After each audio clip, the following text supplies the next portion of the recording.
कश्मीर के चुनावी रण में उत्तर प्रदेश के मुख्यमंत्री योगी आदित्यनाथ की आज 2 चुनावी रैलियां हैं। रामनगर और कठुआ में रैली करेंगे। तीसरा और अंतिम चरण का चुनाव 1 अक्टूबर को होना है और इसी के मद्देनजर बीजेपी के तमाम दिग्गज नेता आज लगातार हम देख रहे हैं जम्मू कश्मीर पहुंचते हुए, लेकिन यूपी के मुख्यमंत्री योगी आदित्यनाथ को भी हम हुंकार भरते हुए देखेंगे। फायर ब्रांड नेता हैं, अपने बयानों के लिए जाने जाते हैं। जम्मू कश्मीर के चुनावी रण में उत्तर प्रदेश के मुख्यमंत्री योगी आदित्यनाथ आज 2 चुनावी जनसभाएं करेंगे, 2 रैलियां करेंगे।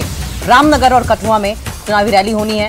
अब देखिए 2 फेज के चुनाव पहले ही हो चुके हैं और बम्पर वोटिंग हमने पहले फेज में देखी थी। दूसरे फेज में कुछ मध्यम मीडियम वोटर टर्नआउट देखने को मिला था। तीसरे और अंतिम चरण का चुनाव 1 अक्टूबर को होना है और इसी के मद्देनजर हम देख रहे हैं कि लगातार बीजेपी जोर आजमाइश करते हुए नजर आ रही है। इसी सिलसिले में हमने नितिन गडकरी को देखा था, प्रधानमंत्री नरेंद्र मोदी, गृहमंत्री अमित शाह और अब बीजेपी के एक और फायर ब्रांड नेता उत्तर प्रदेश के मुख्यमंत्री योगी आदित्यनाथ भी चुनावी रण में हुंकार भरने के लिए पहुंच रहे हैं। जम्मू कश्मीर में आखिरी चरण के लिए प्रचार प्रसार जोरों पर है। केंद्रीय स्वास्थ्य मंत्री जेपी नड्डा की कठुआ में आज रैली होनी है।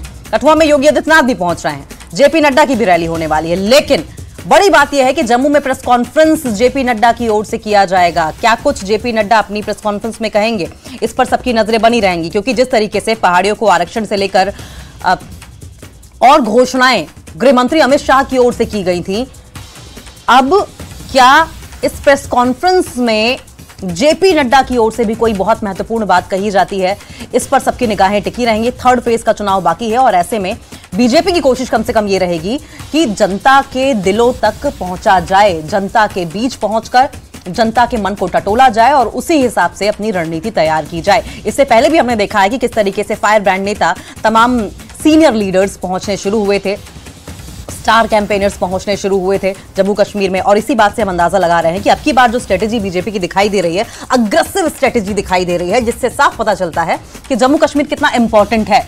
न सिर्फ जम्मू कश्मीर इंपॉर्टेंट है बीजेपी के लिए, बल्कि अगर जम्मू कश्मीर में बहुमत के साथ बीजेपी आती है तो पूरे देश भर में एक बड़ा मैसेज जाएगा। न सिर्फ देश भर में बल्कि इंटरनेशनली भी कहें तो एक बड़ा मैसेज छोड़ने में, एक पॉजिटिव बड़ा मैसेज बीजेपी के लिहाज से छोड़ने में बीजेपी कामयाब रहेगी। और यही वजह है कि हम देख रहे हैं कि एड़ी चोटी का जोर बीजेपी की ओर से लगाया जा रहा है, चाहे योगी आदित्यनाथ हो और चाहे आप देखें कि जेपी नड्डा की मौजूदगी हो, प्रधानमंत्री नरेंद्र मोदी का हुंकार भरना हो। ये सारी बातें इसी ओर इशारा करती हैं कि जम्मू कश्मीर बेहद इंपॉर्टेंट अब की बार बीजेपी के लिए। और जम्मू में राहुल गांधी की आज रैली होनी है। रामनगर और छंब में जनसभा को संबोधित करेंगे। 1 अक्टूबर को आखिरी चरण के लिए पोलिंग होनी है, जिसके मद्देनजर राहुल गांधी की ओर से भी चुनाव प्रचार तेज कर दिया गया है। राहुल गांधी आज जम्मू कश्मीर 2 रैलियों को संबोधित करने वाले हैं। कल उनकी बहन प्रियंका गांधी भी चुनावी हुंकार भरेंगी। आपको बताएं कि ऐसी भी जानकारी आ रही है, सूत्र ये भी कह रहे हैं कि फारूक अब्दुल्ला और उमर अब्दुल्ला ने सजेशन दिया था, एक सलाह दी थी राहुल गांधी को कि उन्हें अपनी रैलियां, अपना चुनाव प्रचार तेज करना चाहिए जम्मू कश्मीर में। और इसी के मद्देनजर राहुल गांधी की एक और रैली हम देखने को मिलेगी हमें। और आपको बताएं कि पहली रैली इनकी रामगढ़ में 12:15 बजे होनी है, जबकि दूसरी रैली 1:50 पर लगभग 1:45 बजे खौर में बताई जा रही है। इससे पहले 25 सितंबर को जम्मू कश्मीर में राहुल गांधी की 2 रैलियां हुई थी। कल से प्रियंका गांधी भी जम्मू कश्मीर में चुनाव प्रचार का आगाज करने वाली है। प्रियंका गांधी की कल यानी कि शनिवार को 2 रैलियां होंगी, 2 रैलियों को वो संबोधित करेंगी और इस चुनाव में ये उनकी पहली रैली होगी। प्रियंका सबसे पहले कठुआ के बिलावर में जनसभा को संबोधित करेंगी और इसके बाद बिश्वा में उनकी एक रैली होनी है। लेकिन आज राहुल गांधी की रैलियां हम जम्मू कश्मीर में देखेंगे।